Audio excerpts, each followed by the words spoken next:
नमस्कार बच्चों। देखिए आज अपन बात कर रहे हैं electrophilic substitution reaction of halo benzene. आई बात समझ में। अब हेलो बेंजीन की जो सब्स्टिट्यूशन रिएक्शन है वो कौन कौन सी होती है, इसे अपन शॉर्ट में बोल देते हैं ईएसआर रिएक्शन। आई बात समझ में। मेरे पास ये क्लोरोबेंजीन है। अब इस क्लोरोबेंजीन की रिएक्शन में कंसंट्रेट HNO3 और H2SO4 से करा रहा हूं, तो इसमें क्या होगा, NO2 प्लस इलेक्ट्रोफाइल होगा और वो ऑर्थो और पैरा पोजीशन पर लग आकर जुड़ जाएगा। अब ये NO2 प्लस का ऑर्थो और पैरा पोजीशन पर ये क्यों हो रहा है, ये मेटा पर क्यों नहीं लग पा रहा? इसका कारण बच्चों ये है, जब यहाँ रेजोनेंस होएगा इस क्लोरोबेंजीन में, आपको पता है इसके पास लोन पेयर है। अब जब ये लोन पेयर यहाँ आएंगे और यहाँ आएंगे, तो मतलब ऑर्थो और पैरा पोजीशन पर रेजोनेंस के कारण बहुत ज्यादा इलेक्ट्रॉन डेंसिटी हो जाती है। अब आपको पता है कि यहाँ अगर इलेक्ट्रॉन डेंसिटी ऑर्थो और पैरा पर अगर ज्यादा है तो इलेक्ट्रोफाइल कहाँ आएगा, ऑर्थो पोजीशन पर और पैरा पोजीशन पर। इस प्रकार से NO2 एक बार ऑर्थो पोजीशन पर और एक बार पैरा पोजीशन पर आकर जुड़ गया।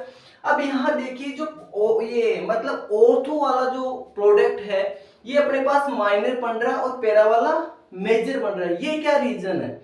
अब इसे अपन इजी में एक ऐसे समझ सकते हैं कि अगर ये ऑर्थो पोजीशन पर अगर हाइड्रोजन बॉन्डिंग इन दोनों में होती तो ये मोर स्टेबल है, और यहाँ कोई हाइड्रोजन बॉन्डिंग नहीं हो रही, इसलिए ये हो गया अपने पास माइनर हो गया और ये अपने पास हो गया मेजर प्रोडक्ट। अब यहाँ पर ऐसे भी समझ सकते हैं कि यहाँ भीड़ भाड़ है तो रिपल्सन हो या और, ठीक है, तो रिपल्सन होने के कारण भी क्या हो जाएगा, थोड़ा सा माइनर रहेगा और ये मेजर प्रोडक्ट बनेगा, क्योंकि यहाँ किसी प्रकार का रिपल्स नहीं है। और आप तो सीधा सा ध्यान रखना कि अगर यहाँ हाइड्रोजन बॉन्डिंग होती तो और तो प्रोडक्ट ही मोर स्टेबल होता और वही मेजर होता।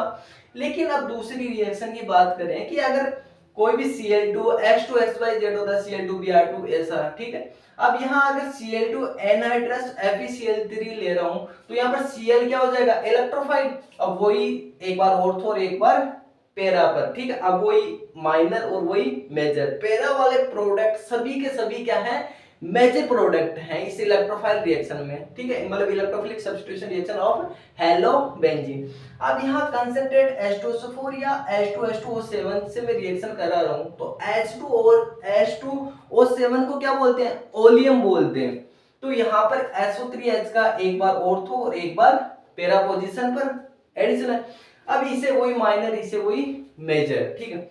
अब यहाँ बात करें कि अगर CH3Cl और एनहाइड्रस AlCl3 की प्रेजेंस में रिएक्शन हो रही है तो ये कौन सी रिएक्शन है, आपको पता चल गया होगा, ये देखते ही पता चला होगा, फ्रीडल-क्राफ्ट एल्काइलेशन। यहाँ पर अब इस क्लोरोबेंजीन पर एल्काइलेशन होगा, कोई भी एल्किल ग्रुप आकर जुड़ेगा। अब इस बॉन्ड का ब्रेक किया तो ये माइनस ये प्लस, अब ये इलेक्ट्रोफाइल हो गया तो एक बार ऑर्थो पर एक बार पैरा पर। मैंने बताया कि ये जो मेजर प्रोडक्ट है ये पैरा वाला ही होगा। अगर मैं मान लो यहाँ एसाइलेशन करवा दूं कि CH3COCl है, अब CH3CO का अगर एडिशन हो रहा है इस क्लोरोबेंजीन पर, मान लो जाके जुड़ रहा है, तो यहाँ पर क्या हो रहा है, एसाइलेशन हो रहा है कि कोई ना कोई एसाइल ग्रुप क्लोरोबेंजीन रिंग पर जाकर जुड़ रहा है। आई बात समझ में। अगर यहाँ देखिए ये दो रिएक्शन है कि क्लोरोबेंजीन की मेटल के साथ रिएक्शन कैसे होती है।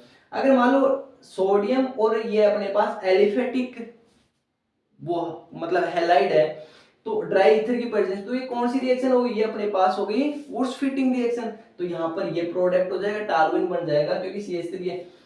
अगर मान लो यहाँ पर सोडियम और ये अपने पास क्या हो जाए, एरोमेटिक बेंजीन रिंग है अपने पास, तो इस क्लोरोबेंजीन के साथ अगर रिएक्शन इनकी हो रही है तो यहाँ पर बाइफेनिल बन रहा है, तो ये रिएक्शन कौन सी होगी, फिटिंग रिएक्शन।